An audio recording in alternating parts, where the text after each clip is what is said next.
Halo semuanya, saya Kaila Safira Zahra dari kelas 12 IPS 3. Di sini saya akan mempresentasikan tentang pemberdayaan masyarakat lokal melalui kelompok wanita tani dalam upaya peningkatan ekonomi ketahanan pangan lokal di Desa Wibayas, Pokon Panjarejo, Kecamatan Garingrejo, Kabupaten Pringsewu, Provinsi Lampung, dengan guru pembimbing Bapak Farhandit, Sarjana Pendidikan. Bagaimana videonya? Berikut.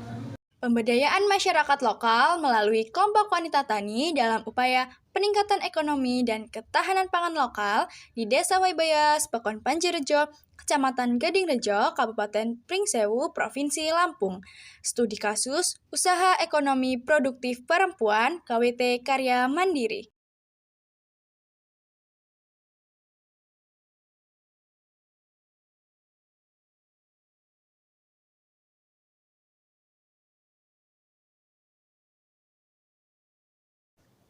Kelompok Wanita Tani Karya Mandiri atau biasa disebut KWT Karya Mandiri adalah sebuah sarana pemberdayaan bagi kaum perempuan di Desa Wibayas agar mampu ikut serta dalam memajukan sektor pertanian.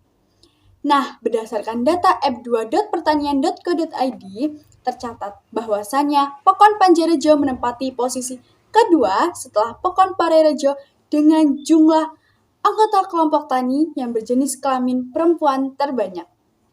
Hal inilah yang mendorong pemerintah setempat membentuk komunitas yang mewadahi para perempuan untuk mengembangkan wawasan dan keterampilan khususnya dalam bidang pertanian. Kaum perempuan ternyata memiliki peran strategis dalam pembangunan negara. Maka pemerintah Pokon Panjarejo melalui program Kelompok Wanita Tani Karya Mandiri berupaya mengolaborasikan sumber daya alam dengan potensi yang dimiliki oleh wanita di bidang pertanian. Lalu, apa sih KWT Karya Mandiri itu? KWT Karya Mandiri adalah kelembagaan petani di Desa Wibayas yang mana para anggotanya terdiri atas wanita yang berkecimpung dalam kegiatan pertanian. Organisasi ini didirikan pada tanggal 14 Agustus 2017, yang mana kemudian dikukuhkan secara resmi pada 14 Januari 2018 dengan 20 wanita sebagai anggotanya. Nah, jenis usaha yang dilakukan adalah pemanfaatan lahan pekarangan dan pengolahan pangan. Lalu, teman-teman tahu nggak sih apa itu pemberdayaan? Pemberdayaan berasal dari bahasa Inggris, empowerment, yang biasa diartikan sebagai pemberkuasaan. Nah, di sini berarti adalah proses pemberian atau peningkatan kekuasaan kepada masyarakat yang lemah atau tidak beruntung. Nah, menurut Jim Eve, pemberdayaan itu adalah suatu cara untuk mempersiapkan orang-orang dengan sumber daya, peluang, pengetahuan, dan keterampilan untuk meningkatkan kapasitas mereka agar dapat menentukan masa depannya sendiri dan untuk mengambil bagian dari lingkungan mereka sendiri. Sedangkan pemberdayaan komunitas merupakan serangkaian upaya dalam pembangunan sosial yang mendorong komunitas agar mampu mengidentifikasi masalah dan potensinya sehingga mampu memecahkan masalahnya sendiri. Nah, dalam pemberdayaan ini, masyarakat diharapkan mampu menemukan potensinya, mampu menemukan solusi dari segala permasalahannya dengan kekuatan yang mereka miliki. Siklus pemberdayaan komunitas. Menurut Terry Wilson, terdapat 7 tahapan dalam proses pemberdayaan komunitas. Di antaranya adalah sebagai berikut. 1. Keinginan untuk berubah. 2. Melepaskan halangan-halangan.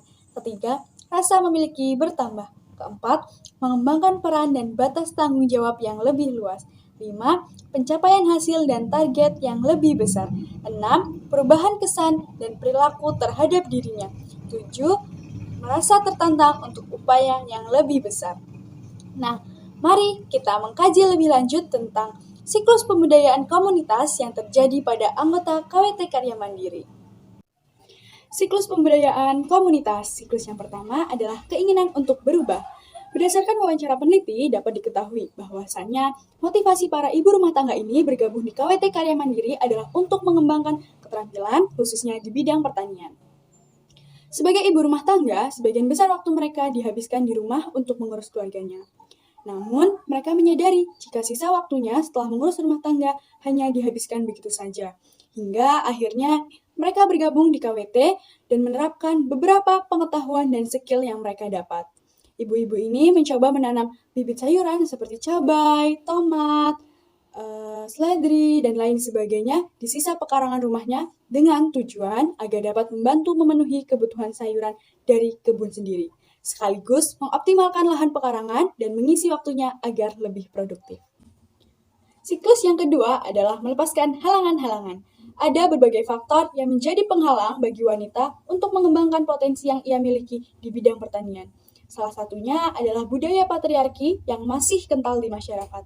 Apa sih budaya patriarki itu? Singkatnya, budaya patriarki adalah distribusi kekuasaan yang tidak merata antara laki-laki dan perempuan dalam aspek-aspek tertentu dalam sebuah masyarakat. Nah, banyak anggapan yang berkembang di masyarakat bahwa kaum perempuan adalah makhluk yang lemah dan tidak memiliki keberdayaan sehingga menyebabkan rendahnya kedudukan perempuan di masyarakat. Ada pembagian pekerjaan yang menurut sebagian orang pantas dikerjakan oleh wanita atau pria saja. Contohnya di bidang pertanian. Di bidang pertanian pun perempuan lebih banyak menggunakan peralatan sederhana, sedangkan laki-laki sudah menggunakan peralatan yang modern seperti traktor.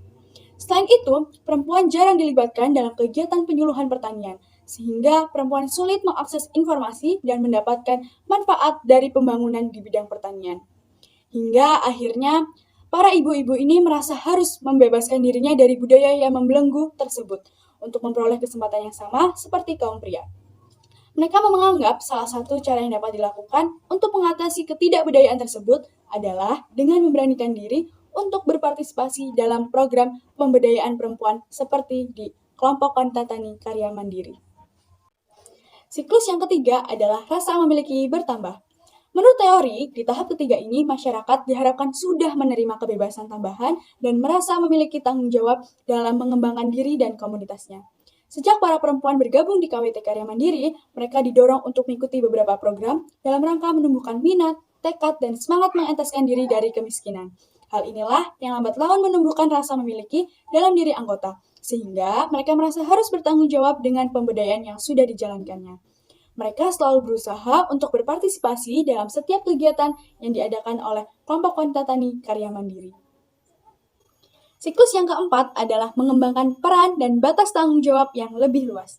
Di tahap ini ada upaya masyarakat untuk mengembangkan peran dan batas tanggung jawab yang lebih luas.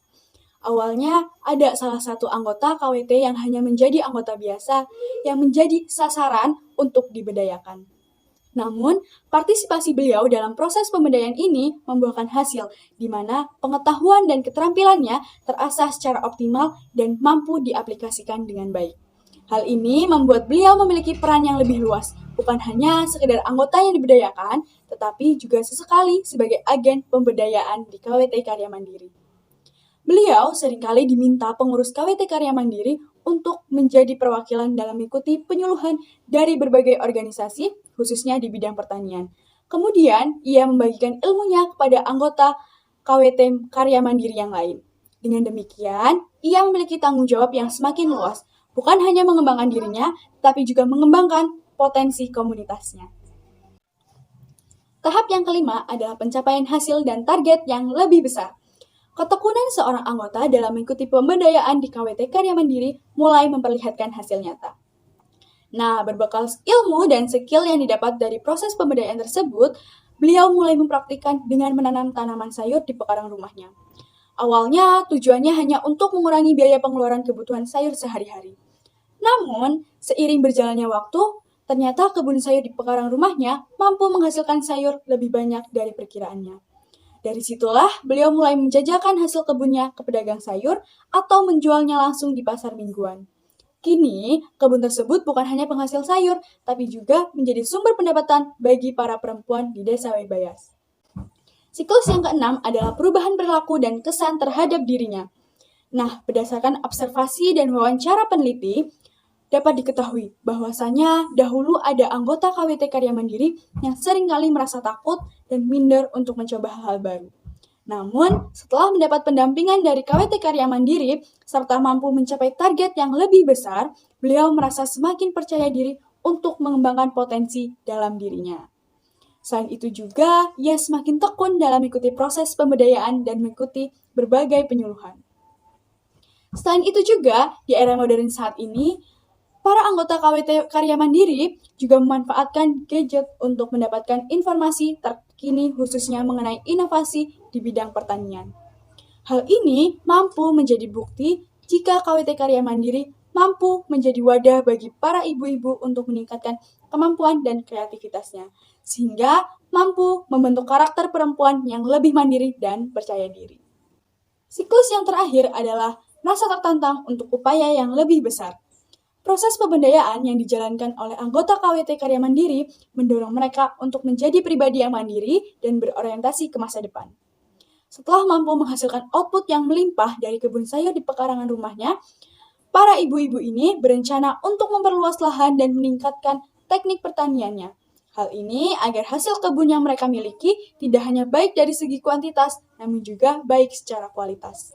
Nah, berdasarkan uraian tersebut, dapat diketahui bahwasanya 7 siklus pemberdayaan komunitas yang terjadi pada anggota KWT Karya Mandiri dapat mencerminkan keberhasilan KWT Karya Mandiri dalam melakukan pemberdayaan masyarakat, khususnya kaum perempuan. Namun, peneliti akan mengkaji lebih lanjut terkait strategi 5P yang juga menjadi kunci keberhasilan pemberdayaan tersebut. Berikut hasil analisis peneliti terkait strategi 5P yang akan ditelaah pada bagian pembahasan. Bagian pembahasan. Nah, berdasarkan pengamatan peneliti, dapat diketahui bahwasannya dengan adanya KWT Karya Mandiri mampu membangkitkan semangat kaum perempuan dalam berkarya. Kini, wanita memiliki kesempatan usaha yang sama dengan kaum pria. Dalam pembinaan KWT, para perempuan diarahkan untuk mempunyai suatu usaha produktif dalam skala rumah tangga yang memanfaatkan atau mengolah hasil-hasil pertanian dan makanan. Adanya peran atau keterlibatan KWT ini diharapkan tidak hanya meningkatkan kesejahteraan diri sendiri ataupun keluarga saja, tetapi juga bisa berperan dalam mewujudkan kesejahteraan desa. Nah, pemberdayaan perempuan memang memberikan peran penting terhadap keberlangsungan hidup bagi para keluarga, baik berkenaan dengan pembinaan moral anak maupun pemenuhan kebutuhan ekonomi keluarga sebagai salah satu pilar utama dalam keberlangsungan kehidupan keluarga. Melihat potensi kaum perempuan yang belum optimal di Desa Waibayas, mendorong semangat Ibu Fitrianingsih selaku Ketua KWT Karya Mandiri untuk mengajak masyarakat, khususnya kaum wanita, untuk mengembangkan potensinya dalam bidang pertanian guna meningkatkan perekonomian dan ketahanan pangan lokal di Desa Waibayas. Adapun strategi yang dilakukan oleh Ibu Fitrianingsih yakni 1. Pemungkinan, penguatan, perlindungan, penyokongan, dan pemeliharaan atau yang biasa disebut strategi 5P. Pandangan masyarakat terkait pemberdayaan yang dilakukan oleh KWT Karya Mandiri adalah sebagai berikut. Masyarakat sekitar mengapresiasi upaya KWT Karya Mandiri dalam memberdayakan kaum perempuan. Masyarakat menilai ilmu yang diberikan dari pemberdayaan tersebut dapat menjadi salah satu modal utama untuk memulai usaha sehingga kaum perempuan dapat menyokong perekonomian keluarga dari jerat kemiskinan. Pendampingan dan pelatihan yang diberikan mendorong munculnya inovasi usaha baru bagi para perempuan. Para ibu rumah tangga yang notabene bertugas untuk mengurus keluarga kini mulai mampu membuka usaha sampingan namun tanpa meninggalkan tugas rumah tangganya. Contohnya seperti membuat gula aren atau menjual olahan sayur matang. Sehingga yang awalnya hanya mengandalkan pendapatan suaminya, kini kaum perempuan memiliki penghasilan sendiri dan ikut andil dalam meningkatkan perekonomian keluarga.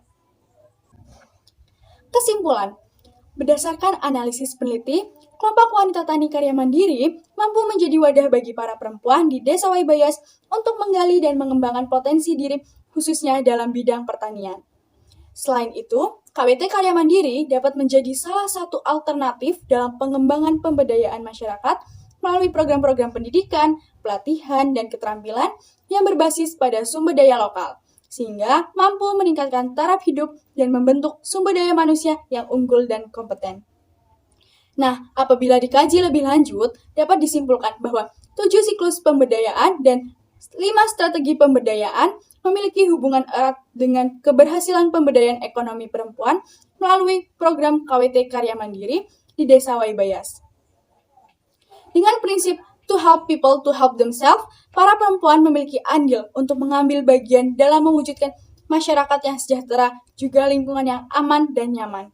Hal ini juga mendorong perempuan untuk lebih berdaya, memiliki kekuasaan atau mempunyai pengetahuan dan kemampuan dalam memenuhi kebutuhan hidupnya baik yang bersifat fisik, ekonomi, maupun sosial, seperti memiliki kepercayaan diri, mampu menyampaikan aspirasi, mempunyai mata pencaharian, berpartisipasi dalam kegiatan sosial, dan mandiri dalam melaksanakan tugas-tugas kehidupannya.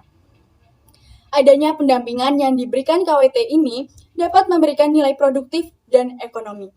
Para perempuan di Desa Waibayas kini dapat mengisi waktu luangnya sebagai wirausaha yang menjual hasil kebun sendiri, aneka olahan sayuran, hingga produk gula aren yang menjadi unggulan masyarakat setempat. Di sisi lain, pemberdayaan yang dilakukan KWT Karya Mandiri bukan hanya mampu menggali potensi kaum perempuan, namun juga mampu menjadi momentum masyarakat dalam mengeksplorasi dan memanfaatkan potensi sumber daya alam Desa Waibayas secara optimal.